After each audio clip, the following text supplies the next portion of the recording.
Good evening. You're watching the main news on HKIBC. I'm Maisy Mok. Here's a look at tonight's top stories.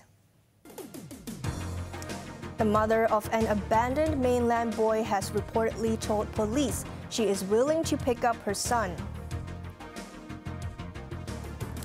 Some motorists still confused as electronic toll system expands to Cross-Harbour Tunnel. And Asia's longest-serving ruler looks set to cement his power in Cambodian elections. The mainland mother who allegedly abandoned her 12-year-old boy at a Hong Kong hospital is now willing to come back to pick up, according to sources.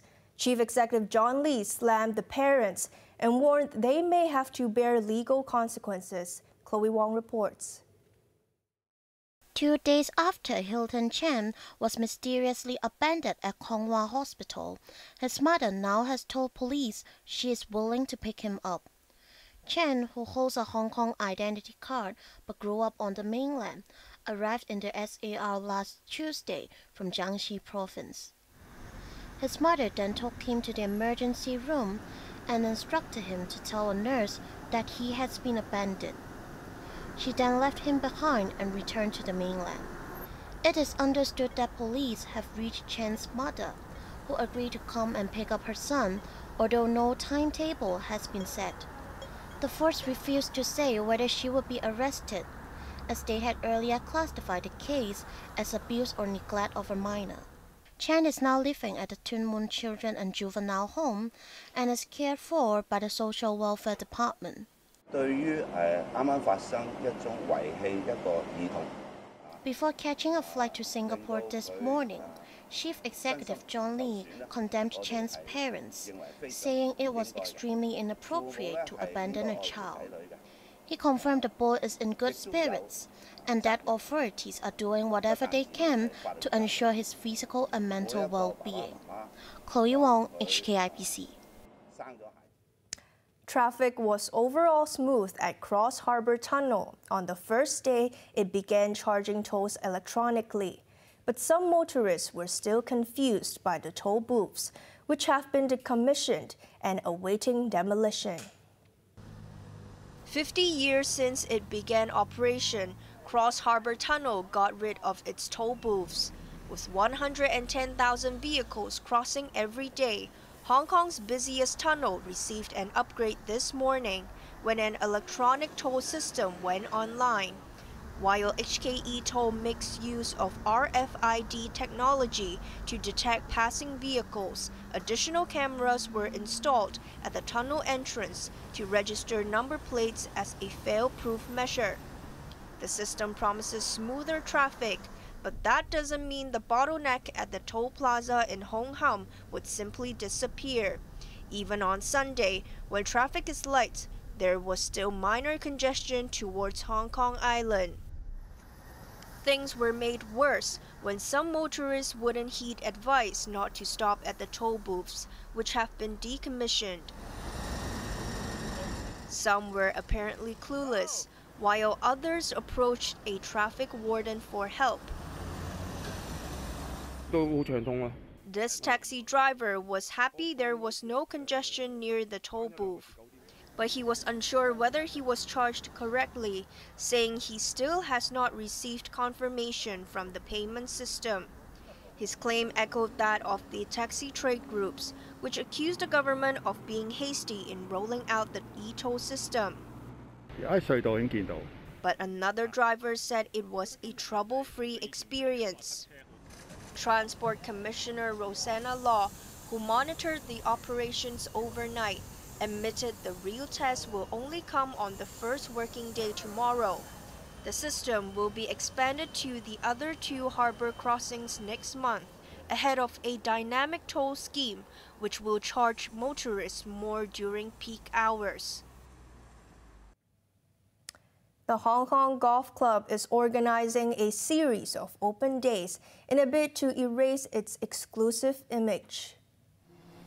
Members of the public have been invited to visit its old course in Phan Lang every Sunday for the coming month. The lease for the old course will expire in September, and the government says it will redevelop the historic venue into public housing. The captain of the club's managing committee, Andy Kwok, denied putting on a publicity stunt in a bid to sway public opinion. He said a judicial review against the golf course's environmental impact assessment report is not aimed at derailing the public housing plan either.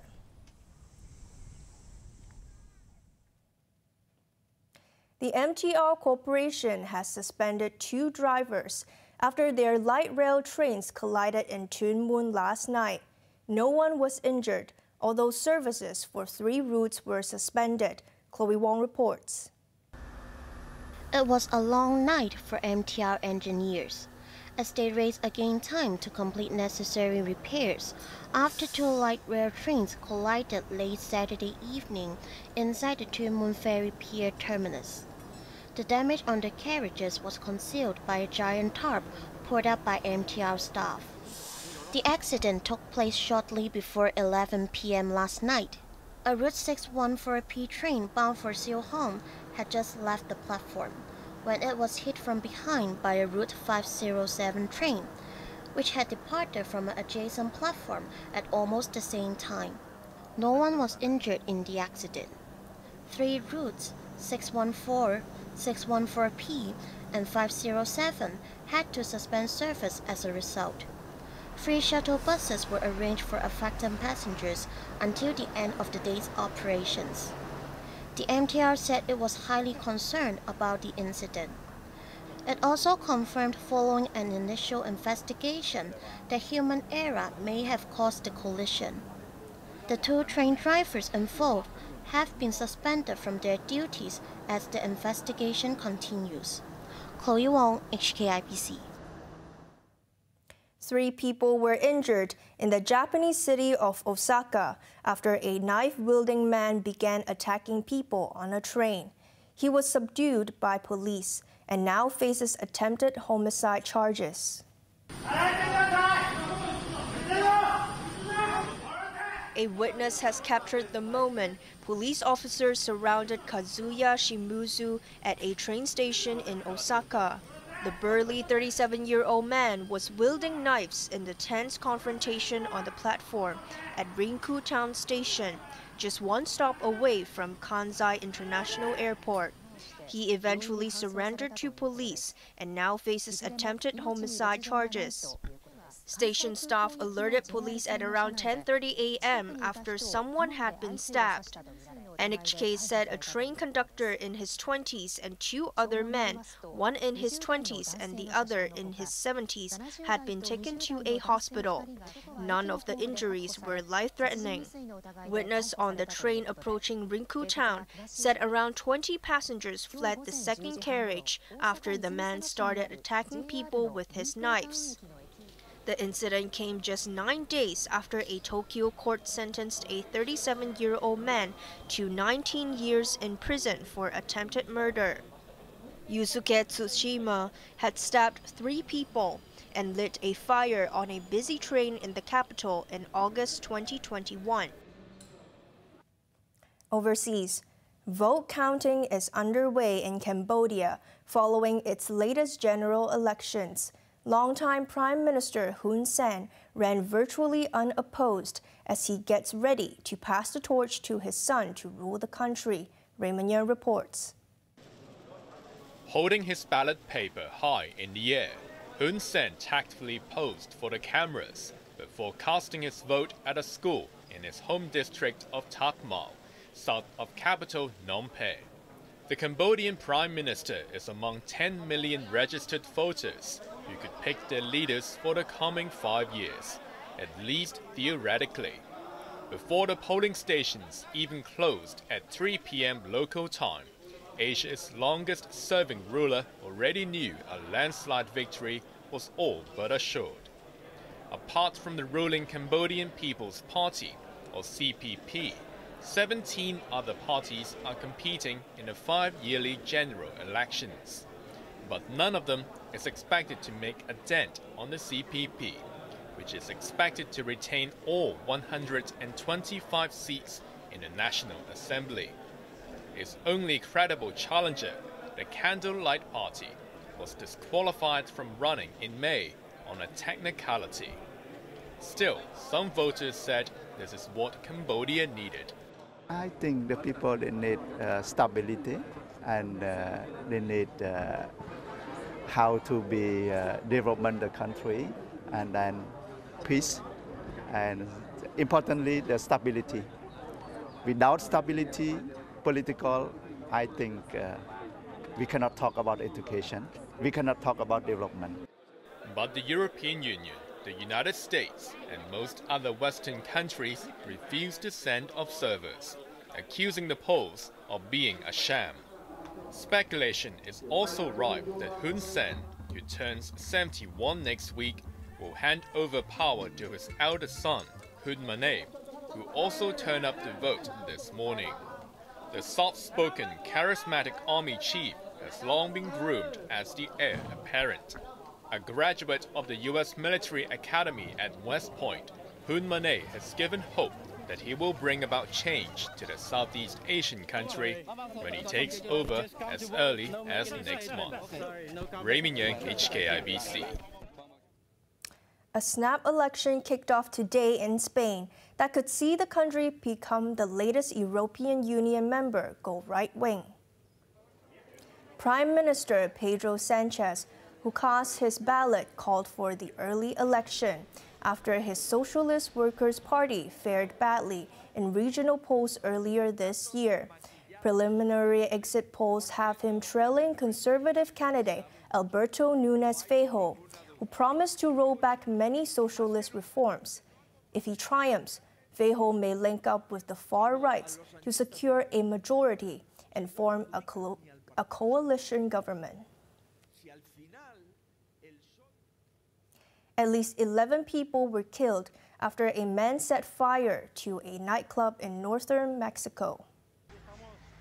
Authorities said a suspect has been arrested for arson, which took place in the city of San Luis Rio, Colorado, across the Arizona border. 6 others were injured. According to reports, the man was initially kicked out of the venue for harassing women.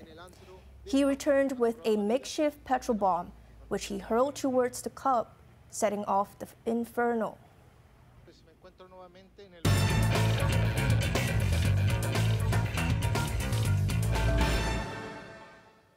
In golf, the final round of the British Open is underway, with American Brian Harman looking to maintain his commanding lead over the rest of the pack. But Cameron Young and Jon Rahm still have a shot at the title. Azam Khan reports.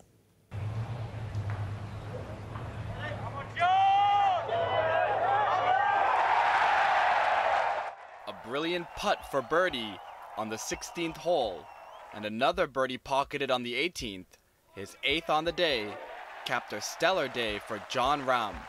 The Spaniard climbed to 3rd ahead of the final round of the Open Championship in Liverpool. Also in the hunt was American Cameron Young, whose spectacular tee shot at the 9th hole gave him a chance for birdie. The 26-year-old dug himself out of a tough spot masterfully to finish the day in 2nd, just 1 shot ahead of Rahm. The runner-up last year was chasing his compatriot Brian Harman, the southpaw, who hit a beauty off the tee at the 9th for a birdie opportunity. The 36-year-old retains a commanding 5-shot lead after closing out the day with a par putt.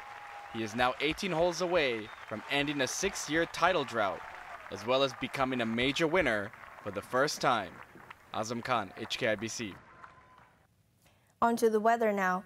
It will be very hot tomorrow, and there will be isolated showers during the day. Temperatures will range between 28 and 34 degrees. Similar weather is expected in the next couple of days. Now let's take a look at the weather around the world.